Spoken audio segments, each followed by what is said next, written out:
Subscribe करके bell icon पे जरूर क्लिक करें। जज़ाकल्लाह। मुफ्ती साहब, ये जो JDC फाउंडेशन जो अहले तशय्यो हज़रात के ज़ेरे इंतज़ाम है, जो बिला तफरीक सबको सहरी और इफ्तारी करवा रहा है, या सहरी कराना या लोगों को बाद में पूछें भाई, मसलकों के नाम लेके नहीं मसाइल पूछा करें। मुफ्ती साहब, ये जो हदीस है भाई, ये भी वही फ़िरक़ा वाराना हदीस है। वो फ़िरक़ा हदीस फ़िरक़ा वाराना नहीं, उससे जो मतलब लोग निकालते हैं वो फ़िरक़ा परस्ती ले जाते हैं, उसको भी रहने दें। मुफ्ती साहब, मेरी वालदा की हर वक्त तबीयत ख़राब रहती है उनके लिए, और हमारी सबसे छोटी खाला उनको किसी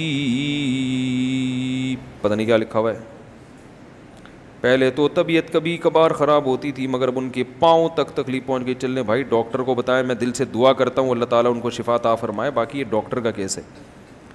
हज़रत, कुछ ख़वातीन हाफिज़ा भी होती हैं तो क्या वो कुरान वो तरावी की जमात करा सकती हैं? कुरान और सुन्नत की रोशनी में बताएं। इमाम हनीफा ने ये के करीब नज़दीकी अमल मकरूह क्यों है?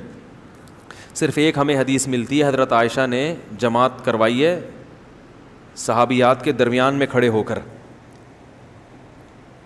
लेकिन हज़रत आयशा के बाद किसी ने ये अमल ना किसी सहाबिया ने किया, ना सहाबा ने, ना असलाफ़ ने, ना ताबिईन ने, ना हज़रत आयशा ने दोबारा किया। तो इससे उलमा कहते हैं कि नमाज हो तो जाएगी मगर ये अमल पसंदीदा नहीं है, क्योंकि कहीं भी नहीं मिलता कि ऐसा हो। अगर ये जायज़ होता, अच्छा अमल होता, बाइज़ सवाब होता, तो ये उम्मत में चला आता। तो इब्तदाई इस्लाम में कुछ काम ऐसे हुए हैं जो बाद में मनसूख हो गए। तो हराम नाजायज़ नहीं कहते मगर मकरूह तंज़ीही है, नापसंदीदा है, इसको प्रोमोट नहीं करना चाहिए। और ये इसलिए नापसंदीदा है कि इस्लाम में औरत की इमामत पसंद नहीं है।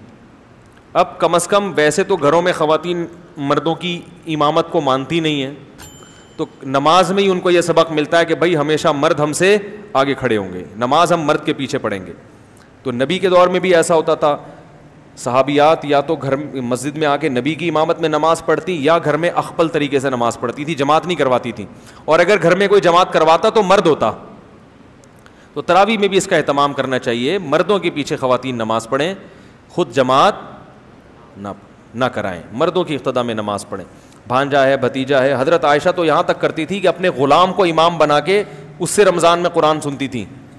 हालांकि ग़ुलाम तो बिल्कुल एक खादिम होता है, लेकिन चूँकि मर्द है तो ग़ुलाम का मकाम तो कम है ना। हज़रत आयशा का मकाम तो वैसे भी ज़्यादा है, क्योंकि वो उम्मुल मोमिनीन है, वो माँ हैं और नबी की सबसे जो है ना चहीती बीवी हैं। इसके बावजूद एक ग़ुलाम को आगे करके उससे नमाज़ पढ़वाएंगे, तुम इमामत करो और हम तुम्हारे पीछे नमाज़ पढ़ेंगे। तो इसमें अल्लाह ने मर्दों को फजीलत दी है कि वो इमामत, वो तबलीग में देख लो, ख़वातीन की जमात जब निकलती है तो उनका अमीर भी मर्द ही होता है, हालांकि वो पर्दे में होता है, उसको बात करने की इजाज़त नहीं होती खातून से, लेकिन अलग से खातून में कोई अमीर नहीं बनाया जाता।